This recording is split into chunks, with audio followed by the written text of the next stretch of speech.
পঞ্চম শ্রেণী গণিত ক্লাসে সবাইকে স্বাগতম। আগের ক্লাসে আমরা গণিত বইয়ের 36 পৃষ্ঠা পর্যন্ত পড়েছি। আজকে আমরা পঞ্চম শ্রেণী গণিত বইয়ের পৃষ্ঠা নং 37 থেকে পড়ব। দেখো এখানে আমরা যেটা শিখব সেটা হচ্ছে বিভাজ্য। কোন সংখ্যা 3 দ্বারা বিভাজ্য সেটা আমরা শিখব। বিভাজ্যতা আমরা কেন শিখি, কেন আমাদের বিভাজ্যতা নির্ণয় করা শিখতে হবে সেটা হচ্ছে যে দেখো, বিভাজ্যতার ধারণা ব্যবহার করে আমরা সহজেই কোনো সংখ্যার গুণনীয়ক বের করতে পারি। যেহেতু আমাদের লসাগু গসাগু নির্ণয় করতে গুণনীয়ক লাগে, গসাগু নির্ণয় করতে গুণনীয়ক লাগে, এজন্য আমাদের গুণনীয়কগুলো সহজে নির্ণয় করার জন্য আমাদের এই বিভাজ্যতার ধারণা থাকতে হবে। তাহলে আমরা সহজেই বুঝতে পারবো যে কোন সংখ্যার গুণিতক কি কি হবে এবং সংখ্যাটি কোন সংখ্যার গুণিতক হবে। এই ধারণার জন্য আমাদের এই বিভাজ্যতার ধারণাটা থাকতে হবে। তো এই পৃষ্ঠাতে আমাদের 3 ধারা বিভাজ্য একটা সংখ্যা কিভাবে হবে সেটা আমরা কিভাবে দেখেই বুঝবো সেটা আলোচনা করা হয়েছে। দেখো আমি আরো কিছু তোমাদের জন্য বলে দিচ্ছি। আমরা একটা সংখ্যা দেখলেই বুঝে যাব যে সংখ্যাটা হচ্ছে 2 দ্বারা বিভাজ্য। কিভাবে? যদি সংখ্যাটা হয় 2 দ্বারা বিভাজ্য হতে হয় তাহলে সংখ্যাগুলো হবে, সংখ্যাগুলোর একক স্থানে হবে 0 হবে, 2 হবে, 4 হবে, 6 হবে, 8 হবে, অর্থাৎ জোড় সংখ্যা হবে অথবা 0 হবে। তাহলে সংখ্যাটা হচ্ছে 2 দ্বারা বিভাজ্য হবে। এরপর এখানে 3 এর নিয়মটা বলা হয়েছে। আমরা 5 এর নিয়মটাও কিন্তু জানি। যদি কোনো সংখ্যা 5 দ্বারা বিভাজ্য কিনা সেটা আমরা নির্ণয় করতে চাই, সংখ্যাটার একক স্থানে যদি 0 অথবা 5 থাকে তাহলে কিন্তু সংখ্যাটা 5 দিয়ে বিভাজ্য হবে। আবার 10 এর নিয়মটা হচ্ছে কোনো সংখ্যার একক স্থানে যদি 0 থাকে তাহলে সেই সংখ্যাটা হচ্ছে কি, সংখ্যাটা 10 দিয়ে বিভাজ্য হবে। ঠিক আছে? যেমন মনে করো আমি একটা সংখ্যা লিখলাম, বড় একটা সংখ্যা লিখলাম, এই যে 128। তো এখানে এককের ঘরে কি আছে? 8 আছে। এটা একটা জোড় সংখ্যা, তাহলে এটা 2 দ্বারা বিভাজ্য। ঠিক আছে? এখন এখানে যদি আরেকটা সংখ্যা আমি লিখি, যেমন 160, এটার এককের ঘরে কি আছে? 0 আছে, তাহলে এটা 10 দ্বারা বিভাজ্য। ঠিক আছে? আবার একটা সংখ্যা যদি আমি লিখি 155, এর এককের ঘরে কি আছে? 5 আছে, তাহলে এই সংখ্যাটা হচ্ছে 5 দিয়ে বিভাজ্য। বুঝতে পেরেছো? এমন।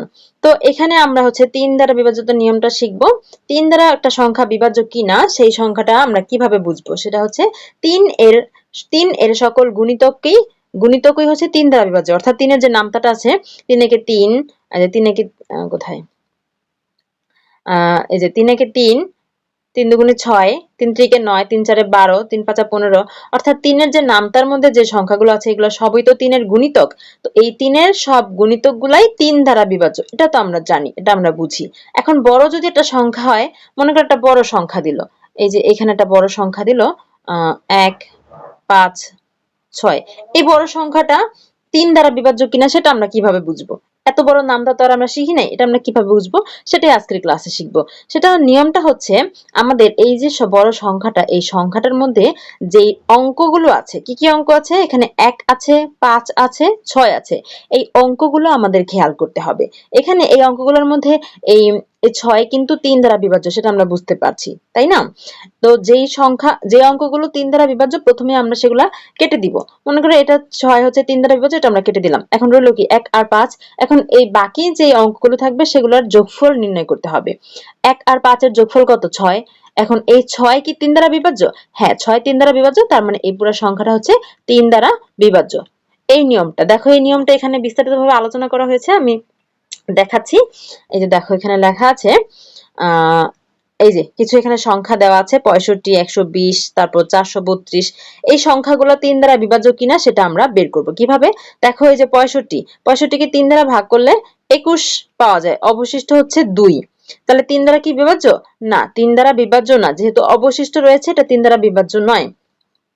এখন এটা আমরা ভাগ করে দেখতে চাই না, আমরা এটা ডিরেক্ট দেখেই বলে দিতে চাই যে এটা 3 দ্বারা বিভাজ্য কিনা। 65, এটার মধ্যে কি কি অঙ্ক আছে? একটা আছে 6, একটা আছে 5। এখন 6 আর 5 এর যোগফল কত? 6 আর 5 এর যোগফল হচ্ছে 11। 11 কি 3 দ্বারা বিভাজ্য? 3 এর নামতার ভিতরে 11 আছে? নাই। তাহলে 11 যেহেতু 3 দ্বারা বিভাজ্য না, তাহলে এটা 3 দ্বারা বিভাজ্য নয়। আরো সহজে বলতে পারো, এখানে এই যে 6, প্রথমে 6 তো 3 দ্বারা বিভাজ্য, তাহলে 6 আমরা বাদ দিয়ে দিলাম। এখন রইল কি 5। 5 কি 3 দ্বারা বিভাজ্য? না, 5 3 দ্বারা বিভাজ্য নয়, তাহলে সংখ্যাটা 3 দ্বারা বিভাজ্য নয়, গেল 65। এরপর 120, এখানে আমরা দেখি 3 দ্বারা এটা বিভাজ্য কিনা। এই যে 120 কে যদি 3 দ্বারা ভাগ করি তাহলে 40 হয়, তাহলে অবশিষ্ট হচ্ছে 0। অবশিষ্ট যেহেতু 0, তার মানে এটা হচ্ছে বিভাজ্য। ঠিক আছে? এটা বিভাজ্য, এটা আমরা বুঝতে পারলাম। কিন্তু এখন আমরা চাই, এখানে আমরা লিখবো হ্যাঁ, এখন আমরা চাই যে এই সংখ্যাটা আমরা দেখেই বলে দিতে চাই যে সংখ্যাটা 3 দ্বারা বিভাজ্য কিনা, এত ভাগটাক আমরা করতে চাই না। তো সেটা কিভাবে করবো, যে অঙ্কগুলো খেয়াল করতে হবে। এখানে কি কি অঙ্ক আছে, 1 আছে, 2 আছে আর 0 আছে। 1, 2 আর 0 এটার যোগফল কত? এই অঙ্কগুলোর যোগফল হচ্ছে 1, 2, 0, এর যোগফল হচ্ছে 3। এখন 3 কি 3 দ্বারা বিভাজ্য? হ্যাঁ, 3 3 দ্বারা বিভাজ্য। এই যোগফলটা 3 দ্বারা বিভাজ্য। তার মানে এই সংখ্যাটা অর্থাৎ 120 এটা 3 দ্বারা বিভাজ্য। তাহলে এখানে আমরা কি লিখবো? এখানে আমরা লিখবো হ্যাঁ। বুঝতে পেরেছো? আবার এই যে 432 এটা কি 3 দ্বারা বিভাজ্য? সেটা আমরা কিভাবে বুঝবো? 4, 3 আর 2 এই অঙ্কগুলোর যোগফল কত? 4 আর 3 হচ্ছে 7, 7 আর 2 হচ্ছে 9। 9 কি 3 দ্বারা বিভাজ্য? এই যে এখানে যে 9 পেয়েছি, 9 কি 3 দ্বারা বিভাজ্য? হ্যাঁ, 9 3 দ্বারা বিভাজ্য। তার মানে এই যে 432 হচ্ছে 3 দ্বারা বিভাজ্য। এখানে আমরা কি লিখবো? এখানে আমরা লিখবো হ্যাঁ 3 দ্বারা বিভাজ্য। এখানে আমরা লিখবো হ্যাঁ 3 দ্বারা বিভাজ্য। বুঝতে পেরেছো? আবার এখানে যে ভাগ করে দেখানো হয়েছে, যে ভাগ করলে 144 হবে, অবশিষ্ট থাকবে 0। আচ্ছা, বিভাজ্য নাকি বিভাজ্য না সেটা আবার কি? যদি ভাগশেষ 0 হয় তাহলে সেটা বিভাজ্য, যদি ভাগশেষ 0 না হয় অন্য কোনো সংখ্যা আসে তাহলে সেটা বিভাজ্য নয়। বুঝতে পেরেছো? আচ্ছা, এতটুকু আমরা শিখলাম। এরপর দেখো কি আছে, এখানে লেখা আছে কোন সংখ্যায় ব্যবহৃত অঙ্কগুলোর যোগফল 3 দ্বারা বিভাজ্য হলে সংখ্যাটি 3 দ্বারা বিভাজ্য। এই যে নিয়মটা পেয়ে গেছি। সংখ্যার মধ্যে যে অঙ্কগুলো ব্যবহার করা হবে সেই অঙ্কগুলোর যোগফল যদি 3 দ্বারা বিভাজ্য হয় তাহলে ওকে সংখ্যাটাই 3 দ্বারা বিভাজ্য। যেমন এই যে এখানে দেখো, ভিন্ন উপায়ে 3 দ্বারা বিভাজ্য সম্পর্কে চিন্তা করি। এখানে যে বাদ দেওয়ার নিয়মটা যেটা আমি প্রথমে দেখিয়েছি, এখানে যে বড়টা সংখ্যা আছে, সংখ্যা হচ্ছে 43,905। তো এই সংখ্যাটা কি 3 দ্বারা বিভাজ্য? সেটা আমরা দেখে কিভাবে বলে দিতে পারবো। দেখো এই সংখ্যাটার মধ্যে যে অঙ্কগুলো ব্যবহার করা হয়েছে সেটা হচ্ছে 4, 3, 9, 0, 5। এখন এখানে যে 3 হচ্ছে 3 দ্বারা বিভাজ্য, এই জন্য 3 বাদ দিয়েছে। 9 3 দ্বারা বিভাজ্য, 9 বাদ। তাহলে বাকি যেগুলো রইলো কি কি রইলো? 4 আর 0 আর 5। এগুলোর যোগফল কত? 4 আর 0 হচ্ছে 4 আর 5 যোগ করলে কত হবে? 4 আর 5 যোগ করলে হচ্ছে 9। তাহলে যোগফল 9 পেয়েছি। 9 কি 3 দ্বারা বিভাজ্য? হ্যাঁ, 9 3 দ্বারা বিভাজ্য। তার মানে এই সংখ্যাটা 3 দ্বারা বিভাজ্য। বুঝতে পেরেছো?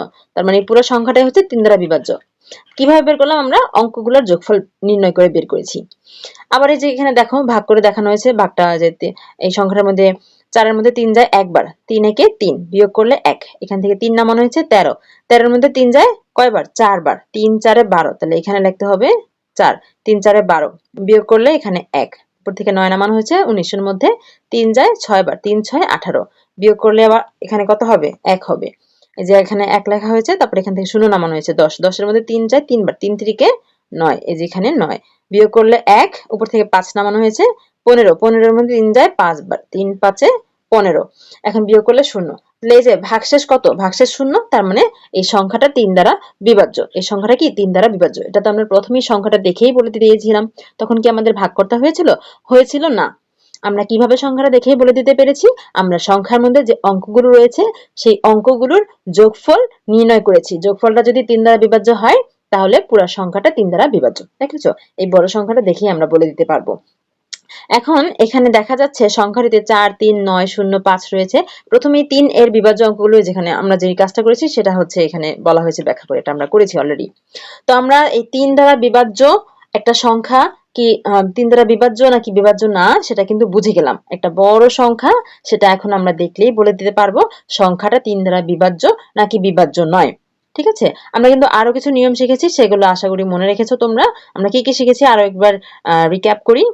আমরা এখানে শিখেছি 2 দ্বারা বিভাজ্য একটা সংখ্যা কিভাবে হবে সেটা শিখেছি, 5 এর নিয়মটা শিখেছি, এরপর 10 দ্বারা বিভাজ্য এর নিয়ম শিখেছি আর আজকের ক্লাসে। এই পৃষ্ঠা থেকে 3 দ্বারা বিভাজ্য একটা সংখ্যা 3 দ্বারা বিভাজ্য নাকি না সেটা সংখ্যাটা দেখে কিভাবে বলতে পারবো সেটা শিখেছি। এর পরের ক্লাসে আমরা হচ্ছে 4 দ্বারা বিভাজ্য কি না একটা সংখ্যা সেটা শিখব। দেখা হচ্ছে পরের ক্লাসে। ততক্ষণ পর্যন্ত সকলেই ভালো থেকো, সুস্থ থেকো।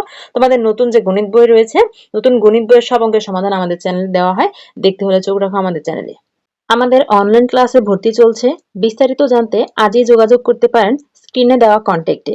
আমাদের হোয়াটসঅ্যাপ নাম্বারে মেসেজ করতে পারেন অথবা ইমেইল করতে পারেন অথবা ফেসবুক পেজে মেসেজ করতে পারেন। আমাদের ফেসবুক পেজ প্রশ্ন পড়ার ঘর অনলাইন স্কুল অ্যান্ড কোচিং, অথবা আমাদের ইউটিউব চ্যানেলের সাথেই থাকতে পারেন, আমাদের YouTube channel Shiuli's classroom. Online ক্লাসে ঈদ উপলক্ষে চলছে বিশেষ ধামাকা অফার। দিনে মাত্র 10 টাকা খরচে পেয়ে যাবেন অনলাইন ক্লাসের সুবিধা। এছাড়াও রয়েছে অনেক অনেক ফ্রি ক্লাস। তাই এই অফার মিস করতে না চাইলে আমাদের সাথেই থাকুন। আর অনলাইন ক্লাসে ভর্তি হতে এখনই যোগাযোগ করুন আমাদের কন্ট্যাক্টে। এতক্ষণ সাথে থাকার জন্য সবাইকে ধন্যবাদ।